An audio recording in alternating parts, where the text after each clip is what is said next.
Podcast. I'm your host, Nate Liss. You can find me on Twitter at an outraged Jew. And with me, as always, is Mr. Ryan Lopes. You can find him on Twitter at stillryan5. And back with us again. This is a big get, people. This guy is difficult to wrangle in. Yeah, to bring him in. We got him on the inside, Mr. Danny Kelly. You can find him on Twitter at Danny B. Kelly. Danny, thank you for your time. How are you doing this evening? I'm doing excellent. How are you guys doing? Oh man, I'm great, Danny. Like anytime we can get you on the show, I can see you in the flesh, on the camera. I know it's going to be a great day. I know Ryan's excited. He talked about it off show. You absolutely flamed him in regards to Derek Carr the last time you were on. Yeah. It's a constant. We're not the best. Carr's been good this year, though. He has been, man. We're not going to talk about today, unfortunately. But off air, Danny, you and I will exchange some words, some pleasantries. All right. Yeah, that's never gone away. I mean, Derek Carr is playing better, so I do hope we get to that at some point. Thank you both. Danny, I have to ask you this question because it's almost like obligated at this point. Do you do any card collecting at all? Any? Card collecting? Yes. No. Oh, wow. You're the first one to come on here and say that, Danny, and that was a sharp answer. He's upset you even wasted his time asking about cards. I'm not 100% sure what you mean by that. Sports cards, anything. Rookie cards, baseball, basketball, NFL, anything. Danny, I didn't know if it was like slang for, taking names and kicking ass and taking names or something like that. So that's a no. Because Ryan's sitting here just so pissed off at me about my Derek Carr take. It's okay. No, I don't. Okay. All right. Well, that's unfortunate to hear, Danny. Maybe at some point I will convert you into a card enthusiast. In fact, I think I will. But let's start right at the top, Danny. So some news broke, and as a Seahawks fan, as one of the informants that you are, we were right there on the precipice of landing Antonio Brown. We've seen the offseason workouts with him and Russell Wilson. We felt like there was this chemistry between the two. Then he goes to Tampa Bay. What are the honest expectations of him going to Tampa Bay, and are you actually happy that he didn't go to Seattle? I wasn't really rooting for him to end up in Seattle, and there's obviously the offseason question marks that come with it, or the off-field question marks that come with it, and the chemistry question marks that come with it, and everything like that. But to me, it was more just like why mess with a good thing with the Seahawks? They seem to have like a really good system working for them right now. And so, they have like one of the top offenses in the NFL. Everybody's doing their job. Everyone's playing their role. And I just didn't really know exactly what AB would bring. But obviously, he's a super talented receiver. And having another guy like that, could be good. But ultimately, kind of a relief that he didn't, just because the Seahawks are already such a big circus that, I don't know if I necessarily wanted to have to put that too. Yeah. I think that's like the honest answer is like Seahawks already a circus. Like we don't need that. Well, okay. So, I mean, so we know that Antonio Brown is going to garner targets. We saw him play with Tom Brady at least once. And I think he ran like 12 routes and saw 8 targets. It was some insane level of opportunity that may never happen again. But, well, I mean, what does this mean for Chris Godwin, for Mike Evans? I mean, how do you see his role in this offense? I think it's gonna make this pass catching group a huge headache for fantasy. Personally, I think it's gonna be like Evans is gonna be the guy that has, it's basically what we've already seen with Evans. He's gonna have these 1 catch weeks, and then he's gonna have probably 2 touchdown weeks too, because everybody's focused on Godwin and Antonio Brown, and he's like their goal line guy. He's like Jimmy Graham in his prime with New Orleans, where he gets 20 targets a season inside the 5-yard line. I think that's like Mike Evans. But he's going to be really frustrating for fantasy managers just because, you're never going to know whether you want to start him or not. He's going to have these terrible weeks. And then I think it's going to be like I think otherwise it's probably going to be the Godwin and Antonio Brown show. I mean, that's always kind of been the Tom Brady style, is just peppering the middle of the field, peppering the slot receivers, getting into the rhythm, moving the ball down the field. And then he'll every once in a while hit those deep shots. But to me, that's like kind of how I envision it. And so is he going to be a big time fantasy factor? I don't know about big time. I think he's definitely going to be startable. but to me, it just makes it a headache. It's going to be really difficult to like predict who's going to go off each week. What do you guys think about that? If you have if you have Godwin, obviously you're a Godwin owner, you're in dynasty leagues, you're not worried long term about Godwin. But I think your analysis is spot on. I think I'm a bit higher on Antonio Brown, kind of garnering, I'm not going to say like surefire wide receiver one, but I think he's the apple of Tom's eye, right? What was the storyline? Right. Bruce Arians came out months prior and said, there's no way Antonio Brown's not going to happen. We all assume that behind the scenes, Tom opened the door in his office and said, listen, we're bringing in AB just like we're bringing in Gronk and everyone else. This is Tom's team. So obviously his word holds weight, and obviously we see where Brown signed, and I think Brown kind of gravitates towards Tom. So I think there is some kind of intangible narrative or something there. Obviously those two obviously have some sort of connection in a very limited time, as Nate said that they were together in New England. Mm-hmm. I think he's obviously been dinged up this season. I think this is a good kind of excuse for Arians to kind of dial things back with him. Perhaps, again, Antonio Brown kind of steps up. Evans, as DK said, is kind of just there, and he's gonna, he's the red zone threat and all that stuff, and it's gonna be very, very frustrating. But I also think someone like Scotty Miller kind of continues to elevate as the season goes on, and he's, as Danny said again, he's that prototypical Brady kind of just, again, small stature, slot, speedy, quick, middle of the field. Like, I can see this being AB, Miller, sprinkling Godwin, assuming he's healthy, and then Evans kind of gets the red zone looks. That all makes sense to me. So I think Brady's got a big boost. AB's gonna get a lot of looks out of the gate. Evans and Godwin's gonna be kind of frustrating here and there. So here's a question for you, Danny. Kind of a spin on this. I had a patron ask a question, Andy Case, and this is about the run game and this defense that sort of evolved in Tampa Bay. And he said, I'd love to hear what you guys are thinking about the run game in Tampa with AB joining this offense. It seems like our defense, if it keeps playing this well, is going to create a lot of positive game script. So we know that Leonard Fournette was cut by the Jacksonville Jaguars. Biggest mistake they ever made, Danny. I'm sure you agree. Goes to the Tampa Bay Buccaneers after being unclaimed. Biggest mistake 31 other teams ever made. And then he lands in Tampa Bay after signing a contract, some injuries. We think he's the guy. He's not the guy. Ronald Jones plays well. Leonard Fournette comes back, and he's siphoning passing targets. So with Antonio Brown in this offense and some positive game script going forward, which of these two running backs do you prefer? Oh, my God. That is the $1 million question. That's so tough. I think I lean Fournette right now. You're damn right.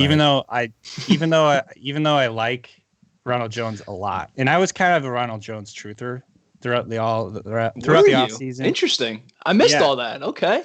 I mean, I wasn't like dying on the hill for Ronald Jones, but I was always like, I think he's better than people think he is. Like, that was kind of my take. Super hot take, right, guys? Yeah.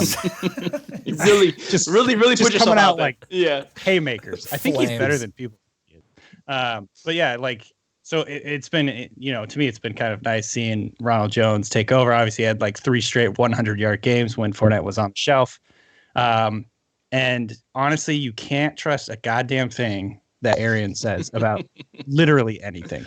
About anything. So I don't know, but based on the way that they used him last week, I think Fournette is ultimately going to get the more valuable touches. He's going to get passing game work and probably in and around the goal line. I think we'll probably end up seeing Ronald Jones get more touches, but Leonard Fournette and maybe more, Jones get more touches and more snaps slightly, but then Fournette get like the more valuable touches, especially in PPR. So to answer your question, like, I think you can start both of them because I do think they're going to have positive game script, like he said, and they're both going to get volume. But it to me, it feels like it's going to be a pretty defined committee now, and it hurts Jones and helps Fournette. Danny, all I heard was buy Leonard Fournette. I mean, I know you. It's literally I heard it all. That's what he's trying to say. Yeah, that's what came out the other side of the meat grinders. So. Okay, I agree. I think that this is a really confusing backfield. I mean, especially after the great games that Ronald Jones put together, then suddenly, boom, here comes Leonard Fournette again. His volume is higher than Ronald Jones. He's a little more efficient than Ronald Jones. And as you pointed out, in PPR leagues, I mean, you clearly want the pass catcher, and Tom Brady has always turned running backs into valuable pass catchers. Here's the real question. I put this one on the show sheet, and I was pacing around my house last night back and forth, and this is the one that kept me up all night, Danny. Are you ready to consider Tom Brady or Aaron Rodgers legitimate threats to Russell Wilson's 2020 MVP title? Are they legitimate threats, or is Russ going to get this thing? I think they're threats, yeah. I think Aaron Rodgers more so than Brady. Yeah. But if Brady keeps playing like he played last week, it's going to be different. But I don't know. For some reason, I think early season narratives are going to play into it quite a bit too. And it's been Rodgers and Russell. And then I don't know. Are we just saying Josh Allen's out of it at this point? He's looked kind of stinky the past few weeks, man. He's looked kind of stinky. I wouldn't have written this question if Russ didn't have this, 3 interception game where he went from like truly elite to kind of stinky in the same game. He blew it. He kind of blew it. He really did. And it was a great game. He played a great game, but he also kind of blew it. Like that pick at the end. Oh my God! Gave the Cardinals a game. Danny, were you praying? I mean, were you having a flashback when Gonzalez got iced by his own team after that field goal went through? Were you thinking back to Blair Walsh in Minnesota at the Golden Gopher Stadium? Yeah. Like, this fucker's going left. And I told my wife, she's like, it's over. The game's over. I'm like, don't you remember all the games that we've watched? Like, this ball's not going in. And the ball goes wide left. And here's the worst thing. Here's the worst part. I tweet out, that's what you get, motherfuckers, because there was 3 minutes left. And Russ gets the ball Karma back is real. Only for that to just blow up in my face. I mean, I can't believe that game. That game probably took years off my life. I feel like every Seahawks game does that. But to answer your question, Russell to me is he's probably still the leader, because Rodgers had a terrible game against the Bucks. Brady's had a couple of bad games. So like, if you really look at it, I think Russell is the narrative leader still. And then I think Rodgers is going to be in it. And we'll see about Brady. Are people talking about Brady as the MVP already? I haven't really seen it. I've heard him come up. I guess the only reason I bring him up is because we look at Tampa Bay's record. We look at what Tom Brady's doing at 43 years old. Unprecedented shit like every week. It is. I brought this up on another show, but it's like Russell Westbrook going for a whole season of triple doubles. You're like, well, fuck, we have to give him MVP now, right? Like, I mean, It's unprecedented. But Aaron Rodgers, to his defense, doesn't have very many weapons, and Tom Brady has almost 45 more pass attempts than both of these guys right now. So he is throwing the ball a lot more, Danny. But you think, if it's of the two, you think Aaron Rodgers is the more legitimate contender to be in that MVP conversation? Yeah. It's going to melt. Right now, How much do you think, committee, like the voters put into, again, like Nate kind of alluded to, looking at situation like that, what Rodgers is doing with pretty much Devontae Adams and Bobby Tonyan, and I guess, Aaron Jones is certainly a factor as well. But when you line up what Russell Wilson's throwing to, and now what Brady adding Antonio Brown, what Rodgers is working with and doing, I imagine that should probably play into some sort of voting. Yeah, I would think. Maybe. I would think it would. And to be honest, like, I don't really know what the voters, how they consider everything, because it always feels a little different every year. And I think it's such a narrative driven award. Right. You know what I mean? Like, so who knows? Yeah. Who knows? But I would say I think it's probably going to be, we can't really decide right now, because in 6 weeks or whatever, there could be completely different things. It's going to be a recency bias. I think recency bias plays a big part in this. And so, well, one more MVP related question I'm going to throw in, then we'll keep it pushing. Is there we mentioned Josh Allen, Danny, is there a complete out of left field dark horse? Like, is there someone you can throw out there right now that, like, in 6 weeks or whatever, they'll be like, wow, we should have talked about him 6 weeks prior? Like, is there someone that you think is going to enter, throw their hat in the ring, so to speak? That's a good question. This is way out there, Tannehill, and then less out there. No one's really talking about Mahomes, but Mahomes is Mahomes still. Yeah, and he could just go scorched earth for the rest of the season, and it's just like, it's Mahomes. He's got 16 touchdowns and only 1 interception so far. So, he's still doing his thing. Tannehill, though, wow. Wow, I mean, good. Yeah, I mean, Tom Brady ended up being great in Tampa Bay, but I heard all these rumors about what if Tom Brady goes to Tennessee. We heard that Giselle was looking at purchasing real estate, real estate, house schools, kindergarten schools or something, and it's like, come on. Oh, really? Yeah, I didn't hear about there was that. a whole Nashville Danny, rumor. Yeah, I'm so on the inside. I've got paper cups against executives' doors. I'm dressed like a janitor. All right, you got Google alerts for where Giselle is traveling. I do. Yeah, I'm always keeping track of important things, Danny. All right.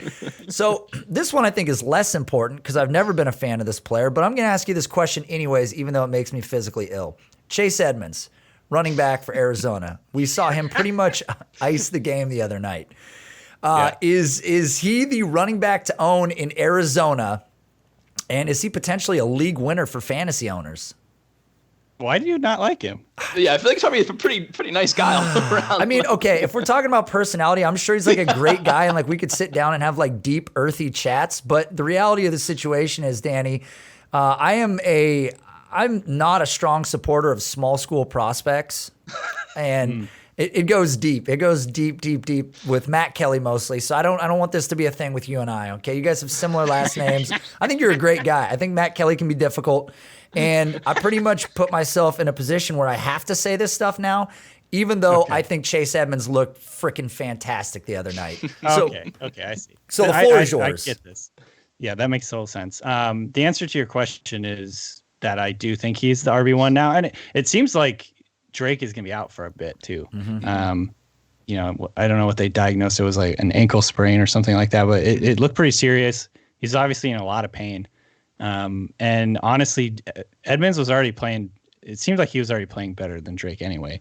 It felt like they were forcing the issue a little bit. Mm-hmm. It's almost like exactly like last season with, David Johnson, this bloated contract. Different players. And they feel like they have to play this guy because they're paying him X amount of dollars. Mm-hmm. And even though the backup guy, there's obviously they traded for Drake, so it's a little bit different. But to me, Edmonds has a chance to do the Drake thing in the second half of the year, which is I think he was like a tight end, or he was a running back 7 or something like that. He was a top 10 running back like after he got to Arizona. And this offense is, awesome for running backs. It spreads the field out, get a lot of light boxes. They get them involved in the passing game. Kyler Murray is not afraid to dump it off to his running backs. It's a huge part of their game. So I think he's got a ton of upside. He's definitely a guy that to me would be in a small group of people you could call a league winner in the second half of the year for sure, because he's kind of coming out of nowhere. You could grab him on waivers. Yeah, and Chase is my take has been as Danny hit on. I thought he's been the best back in Arizona, and obviously fantasy gamers that drafted Drake towards the back end of the first or wherever they were drafting him, much like the Cardinals who paid, they paid up and gave, Drake a little extra money. You kind of have to ride these things out. But now the unfortunate injury, of course, but pulling up Edmonds player profiler page here, the Cardinals are 5 in team run plays per game. Edmonds himself is 7 in targets, number 6 in slot snaps. He got 14 slot snaps. To Danny's point, they spread it all around. Number 5 in yards per route run. So I mean, all the metrics and stuff are gravitating to. I mean, just the situation as we touched on is just so beautiful. And for as long as Drake is sidelined, if it's for an extended period of time, Chase is going to be, gamers that drafted him, Edmonds, mid to late, they're going to start, reaping the rewards here towards the middle of the season for sure. It's one of those situations that gives the Cardinals a good reason to just stick with Edmonds going forward. Sure. Like, you know what I mean? It's harder to bench a guy than to just be like, oh, this guy, we can't take him off the field. He's playing too well. Yep. You know what I mean? Yep. I will say, I think it's to Ryan's point, Chase Edmonds being the best running back in Arizona is a pretty low bar, Ryan. So I'm going to say that number 1. Number 2, it is. I'm going to say something positive about Chase Edmonds because I want this to feel like a compliment circle, and we're going to get away from insults because he deserves something nice said about him. Chase Edmonds, obviously not a free agent until the end of 2021, but since the start of 2019, this is 20 total games now, he's only seen 50% or greater opportunity share 3 times. 2 of those he finishes the top 5 back. So he's got the juice. I mean, clearly similar to Rashad Penny. There's a stat that's very similar to that for Rashad Penny. Prayers for Penny. We need him back. I didn't know that Penny was going to come into this conversation. I love it. I'm trying to save him. I got to write an article. So I don't want to fire all my rounds. But look, I got a couple Penny. I got Penny stocks in a couple teams. There you go. Nicely done. That's why you can pay the big bucks, man. That is just that's right off the top. You're trying to be like light years ahead of him coming back. I actually read an article recently, and Danny, maybe you would have the answer. But if Rashad Penny was to come back healthy, and it sounds like they're not sure if he'll even make it back in time, but if he comes back healthy, who's getting cut? That's a good question. Homer? I don't know. See, I don't think they're going to drop. I wouldn't think they'd drop Dallas. And Hyde would stay, right? Or they could always just cut a fullback. Do they have a fullback on their roster? Yeah, I know they started. Yeah, there is, and they were talking about. I mean, I love how you and I are asking this question. We shouldn't. Do they have a fullback? Yeah, they do. He hasn't fucking played. Why am I spacing right now too? I was hoping you weren't going to say this, and now I'm spacing. I'm looking it up. Are you gonna? Yeah, please pull it up. Here's the deal. Here's why we don't know. Is because Seahawks Twitter is always like, why is Nick Ballore on the team? There you go. He doesn't play. He's taking up a roster That's what spot. it is. No, that's it, because he's playing like 15% of special teams or something like that. Why is he on the roster? I swear to God. I think they would probably go with 5 running backs and then just cut Ballore, but who knows? They have some reason. I don't know. He's got compromat on the coaches or something like that. But yeah. So they just they just don't trot out a running back. Like they just never have a running back on the field or a fullback on the field. I haven't checked this. I haven't checked like it's the not numbers, often. but rarely. That's He's wild. a special teams guy, though. I mean, I don't know. They probably got that one trick play that they're going to drop him on the field for. You know, like a. Dude, I'm living in a John Gruden world where he's literally drawing up plays for his fullback. Like we're in the opposite planet here, where like the fullback is extra involved versus the Seahawks. They might not even carry a fullback. I'm looking at the snap counts right now. Let's see how many Ballore has this week. I'm so glad we fell down a fullback. No, this is good. This is going to be the video I use for Twitter. You want to guess the number of snaps on the year? Oh my god. Number of offensive snaps. I'm going to guess not special teams. Okay, on the year offensive snaps, I'm going to guess 11. 6. Yeah, it's even less than I thought. You know Black Sheep when the guy's like 7 miles an hour. That's right. Nick Ballore has played 6 snaps this year. Oh, now I gotta watch. Played 111 special team snaps, but yeah, unreal. Yeah, he's a special temer for life, man. That's why he's hard to cut. I guess you're gonna have to cut Homer. All right, I don't even know why. We just a Ballore conversation. Wow, this is great. Yeah, we'll elite radio. Cut that out. That. We'll just cut that whole thing out of the show, Danny. All right, so what about DAndre Swift? Okay, this is a guy. I mean, he's not even the most questionable rookie running back at this point, like in terms of concerns of his opportunity thus far in the year. But we've seen him get kind of buried behind Adrian Peterson for most of the year. Then he has a breakout performance and then sort of into the abyss again. Is it going to be like this most of 2020? I mean, do we just need to buckle up and just let AP run wild? No, I think they're going to – it's tough because you can never assume coaches will do the logical thing, especially in Detroit. Mm-hmm. But I do think that Swift is eventually going to be the lead guy in this backfield. Mm-hmm. So looking at the last game, he got 28 snaps. Peterson got 19 snaps. And then Carrion got 14 snaps. So they're still doing a 3-man rotation, which is annoying as hell. Mm-hmm. So frustrating. Swift is by far the most effective, right? Yeah. And I still think they're doing the thing where they're trying not to put too much on his plate. He had the preseason injury that he kind of fell behind. And I think they use that as like an excuse not to overuse him. I don't ever think he's going to be like the James Robinson type where he's getting 95% of the snaps. That's probably not who he's going to be. It's not who he was in college. But he is getting, at least it seems like he's getting the money snaps. Like he's getting the targets in the passing game. You know, he's been getting some good red zone looks. So I'm still bullish on him. It's not, I'm not going to bet my life on it or anything, but I do think he's going to start being used more frequently. He's gotten 7 red zone opportunities in the last 2 games to Adrian Peterson's 4, carry on 2. So he's still getting the majority of the good, like the valuable work. So week 6, his breakout week that Nate kind of alluded to, he was an RB3 finish, 27 fantasy points. And that was on a 37% snap share. Last week ballooned up to 45%. If he continues to kind of, ascend in that regard, he's getting the targets, which is nice.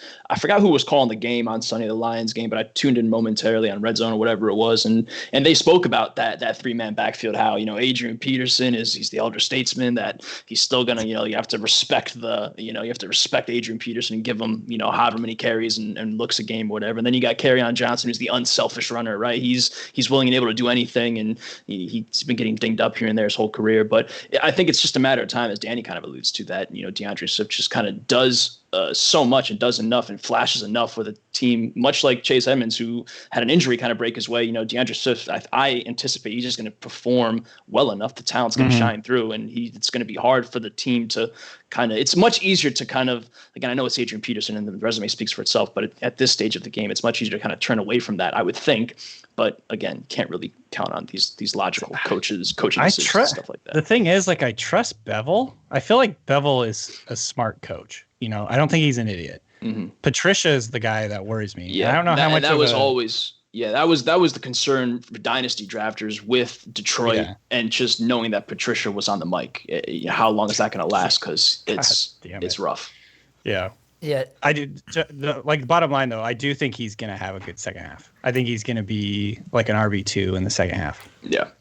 I mean, I think it's fairly clear that Adrian Peterson is not the long-term answer here. I mean, especially in dynasty. But who knows though?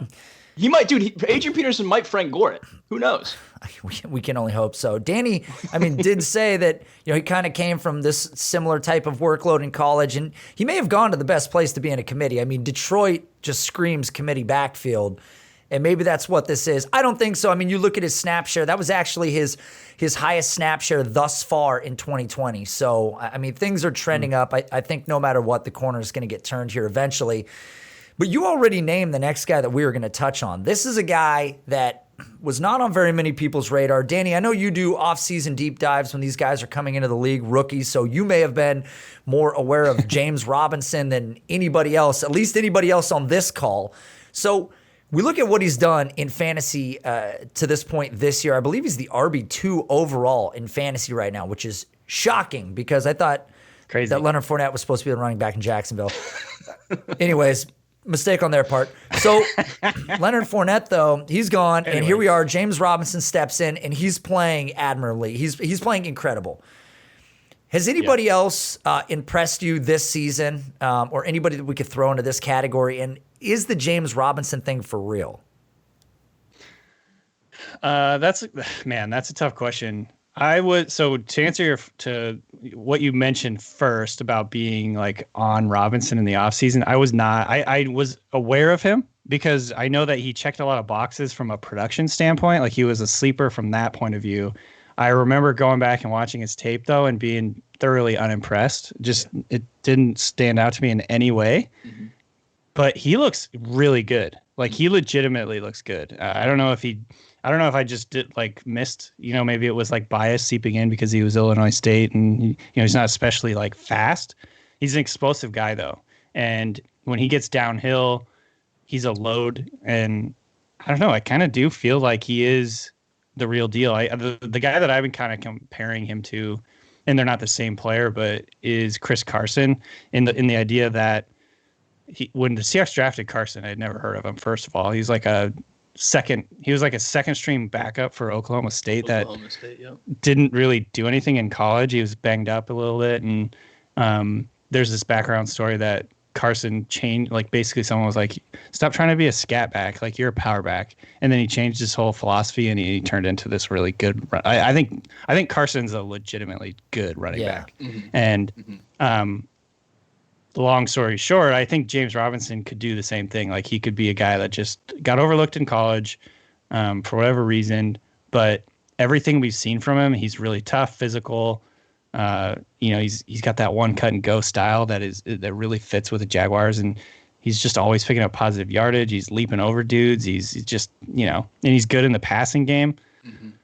I still kind of have the fear that like the Jags will just go into next year and like grab a second round running back and that'll be the end of it, or he'll be a committee back or something. So like, I wouldn't say I'm a buyer in dynasty leagues, but I do like him a lot. I think he's, what he's shown us so far is really, really impressive. So, to the other question, league winners. How would you define that? Like, is someone that you can get for cheap now, or someone that you got at the beginning of the year for cheap? How would you kind of define that? So I would say somebody that's not peak price, kind of like you're talking about Chase Edmonds, right? Kind of like we're talking about. I mean, we know James Robinson's not cheap. If you're playing in redraft leagues, nobody's letting James Robinson go. Even in dynasty leagues, people are struggling to give him up because they want to be competitive, even though they're on that bridge that wasn't finished and they're just putting along and they're like a mile from where it just drops off like 1,000 feet in a ravine, but they're going to keep driving anyways.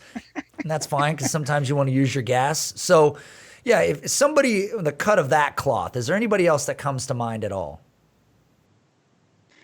This is like a really boom or bust option, but the first guy that comes to mind is JaMychal Hasty, just because I want every piece of that 49ers offense, the run game. I mean, like we saw what Jeff freaking Wilson did last week, 3 touchdowns or whatever, and no one even thought he would be a starter coming into the week. So, obviously Mostert's going to be back at some point, but it to me, it's like, that's like a 5.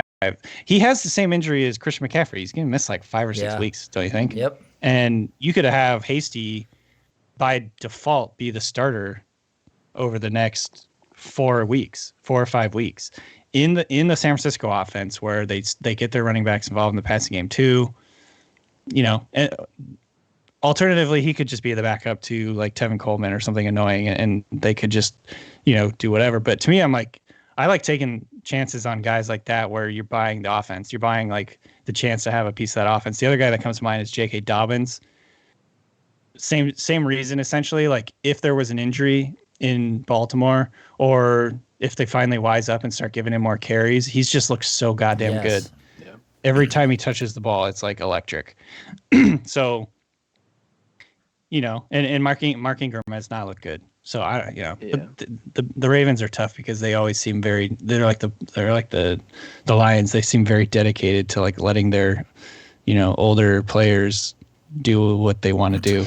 It's bizarre, but yeah, I don't know. Those are 2 guys that come to mind off the top of my head. But I like it, and I think Nate and your guys' definition of it, for me, it's a player that DAndre Swift would probably maybe rule himself out because he was still like a 5th round like redraft pick versus a guy like Chase Claypool, who had 2 crazy weeks, 19th round, undrafted in most leagues, whatever it was. But now obviously Deontay Johnson back, and he seems to have Ben's attention. So Chase Claypool maybe not in that category, but I think Hasty's an awesome name to throw out there.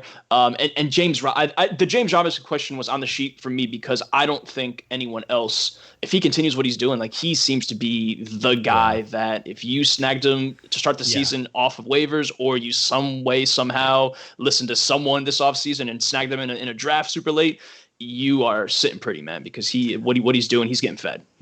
The other guy that I just thought of is, and he might not be back for another like 3 or 4 weeks, which kind of takes the wind out of my sails a little bit. But Dallas Goedert is a guy that could come in, that's a good one. I mean, either Goddard or Jalen Reagor, who is due back a little bit sooner. Yeah, guys that you can still grab on the waiver wires, or you could trade for relatively cheap, and they're coming back into an offense like the Eagles that I think everyone's concentrated so much on the Eagles being like dog shit, but their offense is actually like putting up yards. Like we saw what Travis Fulgham has done over the last few weeks. Like what the hell? Where did that come from? Yeah. So, getting a guy like Reagor into that offense where he's getting 7, 8, 9 targets a game, because Fulgham has averaged like 12 targets since he's been a thing. There's so they're always going to be playing from behind. There's potential volume. There's no other weapons there. And we talked about it on a podcast like a week or 2 ago. And obviously you're well aware of this, but Carson Wentz has had no time. He's constantly under duress. He's had no receivers. I mean, to the person on the outside looking in that's not really looking at the numbers, Wentz, by the raw numbers, looks awful. but he really hasn't had anybody all year long. His best receivers have been hurt. Right. Yeah, exactly. Fulgham. I mean, Fulgham is the guy that it's like, where the hell did this guy come from? He's been a target hog, but yeah, Reagor is another great name because we heard a lot of buzz about him prior to the injury. And if he comes back in an offense that's in desperate need of playmakers, I mean, I think that's a really smart call. I want to ask you one question about Chris Carson, since we were talking about him for a minute. I've been under at least the belief that Seattle may extend Chris Carson. Like, he feels like the running back that truly fits what they're trying to do. He showed a versatility as a receiver. He's strong in pass pro. His fumbling is better. Look, he averaged a fumble every 37 carries last year. Now it's only every 66, so that's good. So he's been better in that regard. I mean, do you think that Seattle extends Chris Carson since he's a free agent end of this season? Yeah, that's tough. I could see him doing it, and this is going to sound like I'm making fun of Chris Carson, but I think they're dumb enough to do it. I think Carson is a great player. I love Carson. I think he's an awesome running back. But on the list of things the Seahawks need, like giving a big money contract to a running back just makes no sense to me, especially when you've got guys in the pipeline. You know, you can still have Penny for a couple of years under contract, or at least one more year. Man, has that already passed? Has his rookie contract already gone by? This is we're on the end. 2 years, 1 year. I think he's got 1 year left. And then they got DJ Dallas. Obviously, you can find freaking running backs in the draft. Like, I don't spend big money on Chris Carson, even though I love him, and I know that Pete Carroll. It's like Pete Carroll's son because he found him in the draft. It was his pick. He loves the style that he brings to the Seahawks, but no, I think they will, but I don't think they should. I think we all agree. Like, we know that you don't have to pay running backs to get running back production. I mean, it's been proven so many times. I mean, even old veterans like D'Angelo Williams, he's like 38 and he's murdering in the Pittsburgh offense. It's like, listen, you don't have to pay these guys, but you know, inevitably something's going to happen. They're probably going to pay somebody. You talked about Seattle being dumb enough to do it. Here's a question. I remember coming out of this whole COVID thing, and Cam Newton signs with New England, and people are like, everybody's so stupid, this league, they're so dumb. They let Bill Belichick do it again. You know, he looked like a genius week 1, week 2. Does Bill look like the person that didn't know what was going on right now? I mean, was Cam Newton destined to stink all along, or are we just in sort of a rocky period right now? God, that's a tough one. I really don't know, because I don't know what's going on with him. You know, like, it seems like he's battling like injuries. There's a lot of like post-COVID like hangover talk. Like, is he really like is he really himself? You know, that stuff's scary.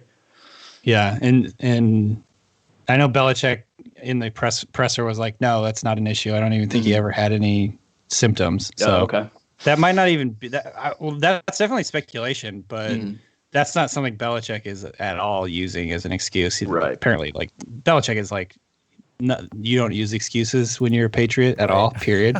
So, I don't know. It's really tough to know, because he looked really good early in the season. They were using him as a runner, opened up their offense. He's surrounded by the worst like receivers in the NFL, like the worst receiving group in the NFL.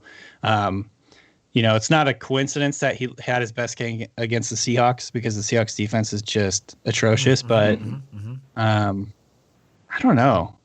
Well, I don't think he's done. Right. I don't think he's done either, but that's, you know, it kind of parallels to, if we're going to talk about giving someone like Carson Wentz the benefit of the doubt, and obviously Newton isn't dealing with necessarily injuries on the roster per se, but just a downtrodden, terrible supporting cast. It could be the league worst group of pass catchers if we kind of step back and look at it. I think it is. I think it is as well. I mean, Cam hasn't been great these past few weeks, you know, or these past couple of weeks, whenever, you know, even pre getting IR'd for COVID, and then obviously last week was really, really rough. But if we're going to give Wentz the benefit of the doubt, you would think there's some sort of parallel to draw here as far as what these players are working with, I would think. Right. I mean, you look at Cam Newton this year on his intended air yards, so on basically on all passes, he's ranked number 31 in the league right now in intended air yards, which is probably a huge factor when we're talking about, you know, who's the supporting cast. And then currently on the year, I believe he's ranked, like 23rd in on-target passing. So, I mean, 26th. Yeah. So, listen, Cam Newton was never a hyper-accurate passer. And, Danny mentioned that they don't have any weapons. Man, N'Keal Harry is looking like the next stinkiest wide receiver pick that Bill Belichick made in a long lineage of stinky wide receiver picks. Man. Like, you just can't get it right. You want that narrative to die, You want the whole USC wide receivers stink, so never going to get, any Juju's never going to hit or whatever. And it's like, but Belichick actually can't draft wide receivers. Like, he's actually actively bad at it, and I can't explain who's the best receiver he's drafted. I can't even. I mean, did they draft? You have to go back a while. Are you going to give him credit for? Did Edelman? Edelman was like a 7th round pick, but as a quarterback convert, right? So, right. I don't know if that really give him counts. credit. You can't give him that one. He wants that one though. It's Deion Branch. Oh wow! Yeah. Wow. The Seahawks guy. Yeah. Go back. I don't know. I don't know. I'd have to look at the list, but he came to mind. It's a bad list, I think, is what we all could probably agree on, unfortunately. But which is crazy because Bill is Bill, and he just, for whatever reason, he just can't evaluate the wideout position. I guess it happens to us. I mean, he hasn't hit on a receiver since the late '90s, and that was 20 years ago, Danny. So it's crazy. Yeah, no, it's a scary proposition. All right, Cam Akers. Ryan likes to put these little taggy lines at the end where he says, "Is this the end? Is he donezo?"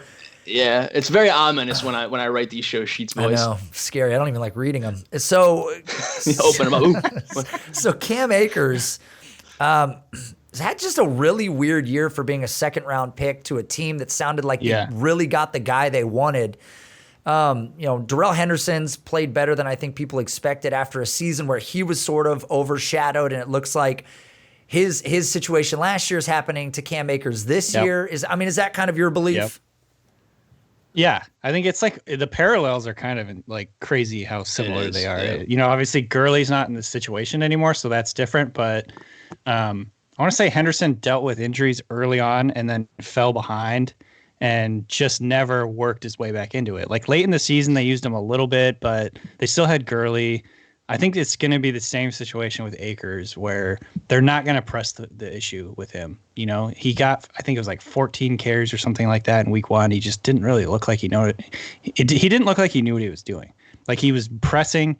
He was trying to make stuff happen. It didn't look like he had a good feel for the offense, and that's expected. Like they had like 14 padded practices or something like that. So he missed.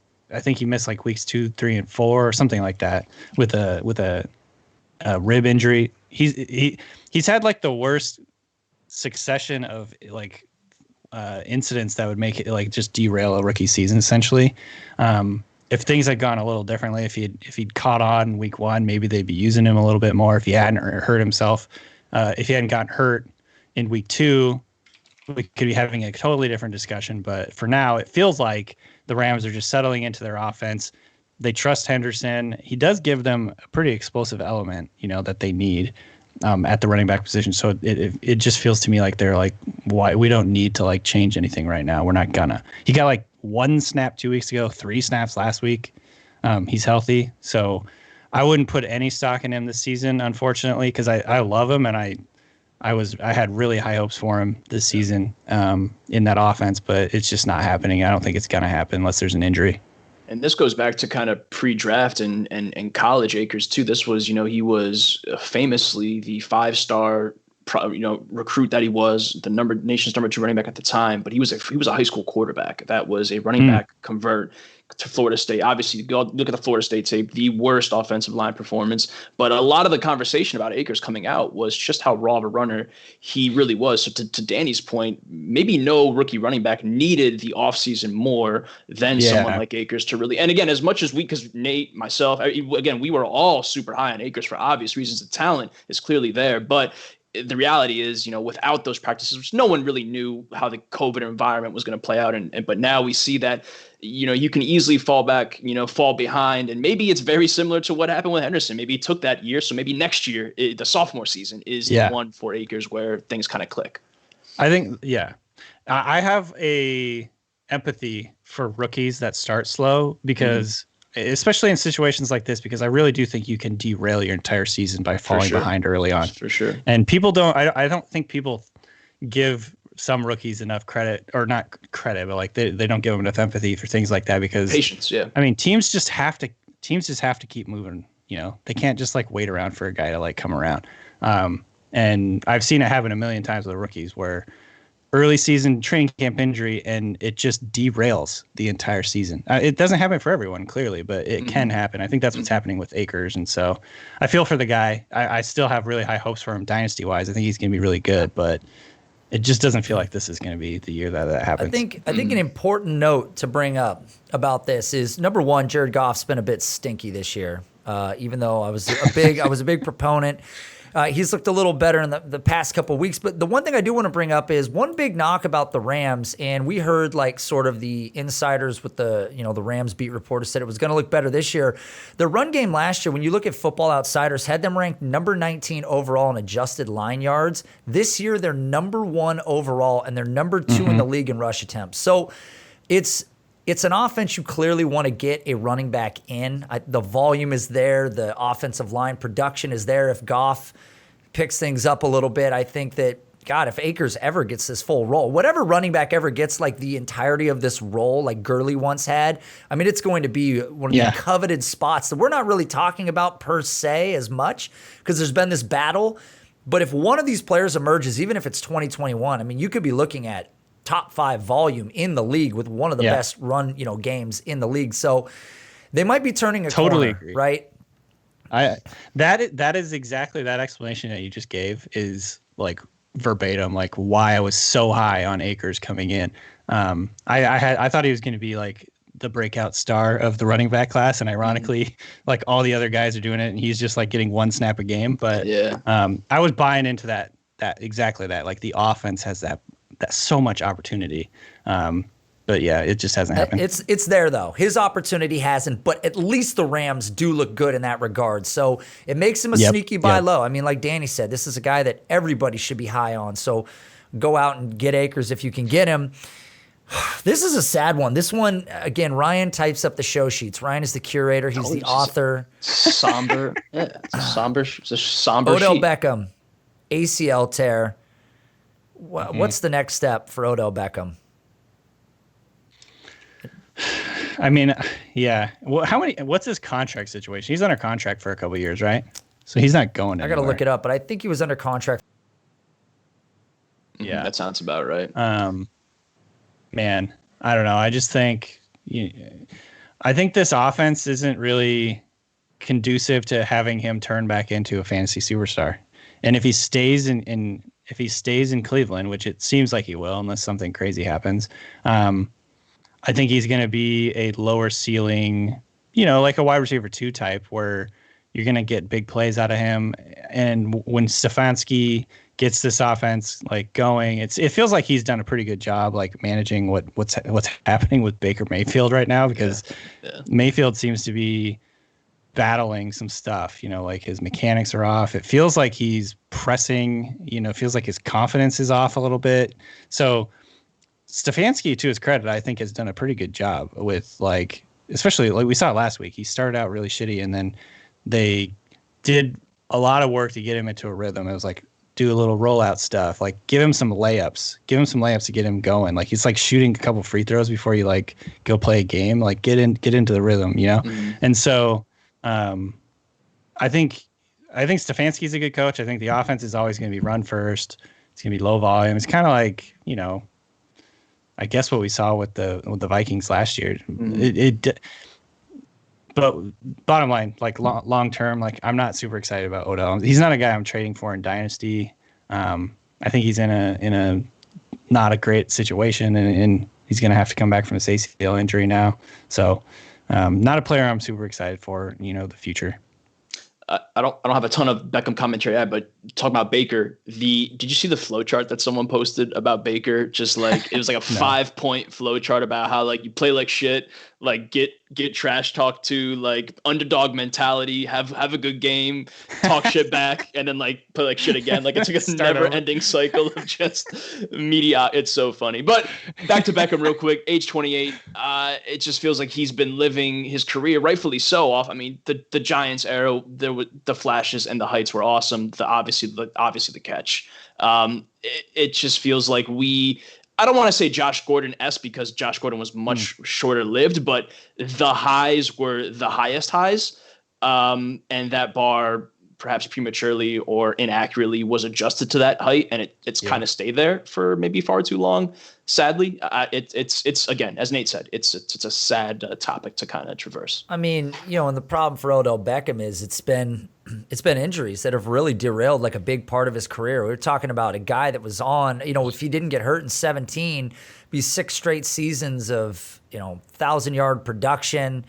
I mean, we're looking at potentially one of the best players of all time. I mean, still one of the greatest players I've ever seen at his peak. But Danny's right. Like, he's a hard guy to want to go after in Dynasty. I'm certainly not. I own him in a couple spots, and I'm going to trade him before this episode airs. So I gotta get cooking after this episode's over, Danny. I gotta run. Yeah. So all right, Danny, before we let Danny run, we went in on this topic, and I want to go out on this same topic because we didn't really touch on just how spectacular Tyler Lockett was in this game. Tyler Lockett had a historical Seahawks receiving game. The game didn't go Seattle's way. So I put that squarely on Russell Wilson, or the penalty that cost him. Maybe the defense. No, it is. One penalty cost him the game, and Tyler Lockett. This is your chance. Just let it out on Tyler Lockett, please. Just talk about the highs. He's got to be one of the most underrated fantasy players. Most underrated like football players in the NFL, right? I think he's really, really good.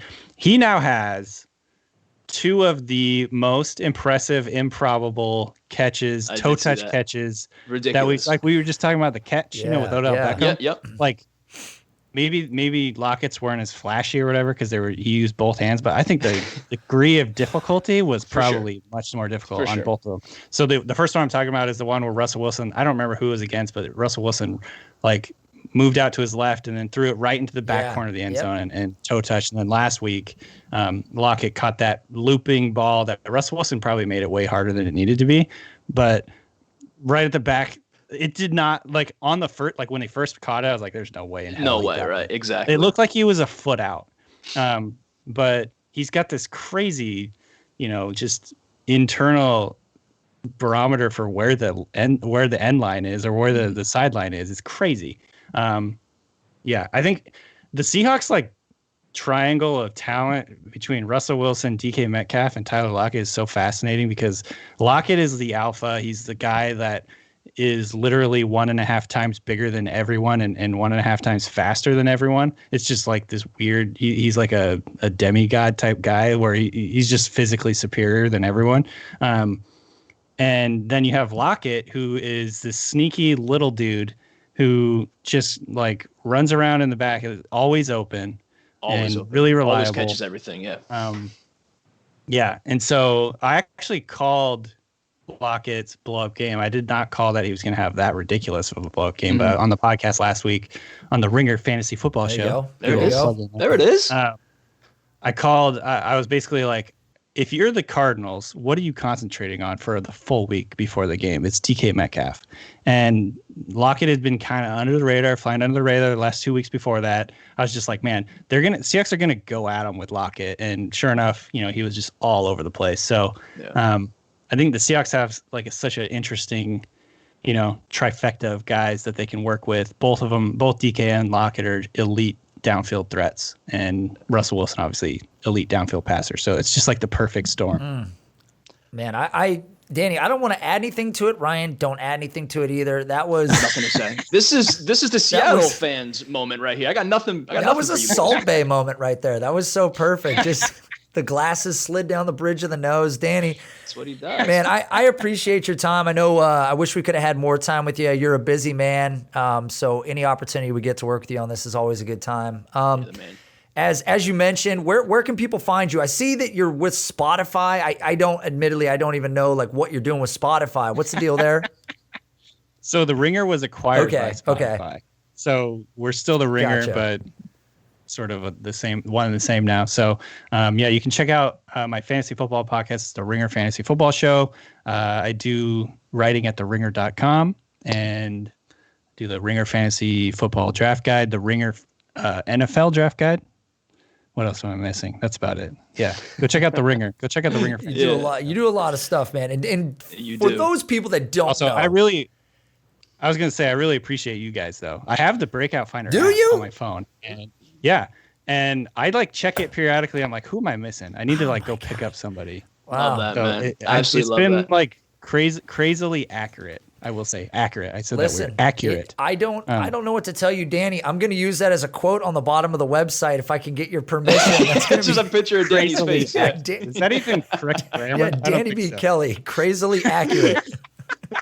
It's perfect. It describes the app perfectly. It's a great way to go out, man. Well, I'm glad to hear it. And Danny, that is awesome to hear, bro. You're certainly like one of the absolute best in the industry, man. Your breakdowns are legendary. And so anytime we can get you on here, man, it's incredible. So I appreciate your time. Sure. Ryan, once again, epic production on your end. And we will. That's what we do. Somber show notes. Most depressing. That's right. All right. We will see everybody on the next episode.